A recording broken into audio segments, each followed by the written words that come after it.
உன் அறிவு மேல எனக்கு மரியாதை இருக்குன்னு சொல்றான் பாரு, அவன் தான் உனக்கான ஆம்பளை. Is right?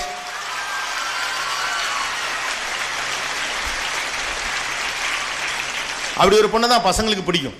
Every other matrimony ask for a educated girl. ஏன்? பச்சை பொண்ணுக்கு தான் நல்லது கெட்டது தெரியும் மனுஷன் நம்புறான். நீங்களே தானே நம்புறீங்க? பெங்களூரில் வேலை பார்க்கும் உயரமான சிகப்பான அப்படிலாம் சொன்னாலுமே கூட முதல்ல வர்றது படிப்பு தான் இல்லையா? அப்போ ஆணுக்கு படிப்பு முக்கியம்னா பெண்ணுக்கும் படிப்பு முக்கியம். ஆண் வேறு பெண் வேறுலாம் ஒன்றும் கிடையாது. ஆணும் பெண்ணும் ஒன்னாலாம் கேட்டிங்களே, எப்போ ஒன்றும் இல்லை, எப்போதுமே ஆணும் பெண்ணு ஒன்று தான். நடுவில் சொல்லிக்கிட்டே இருப்பாங்க ஆண் வேற பெண் வேற, அப்படிலாம் கிடையாது. ஆண் ஒரு பெண்ணுக்கான ப்ரொடெக்டர் தான். ஆணோட ரோல் அண்ட் ரெஸ்பான்சிபிலிட்டி அதுதான். உங்களே சும்மா லேசாக முறைச்சிக்கிட்டே இருக்கக்கூடிய பையன் கூட நீங்கள் எங்கேயோ அனாமத்தா நிற்கிறப்ப சம்மந்தம் இல்லாமல் எவனோ ஒருத்தன் வந்தா ஏய் போடா அப்படின்றான். அவன் நிற்பாங்க வந்து, அவன் வில்லன் தான். அந்த இடத்துல அவன் ரோல் ஹீரோ. அவன் ஒன்றும் செய்ய போறதில்ல, பண்ணுவான்.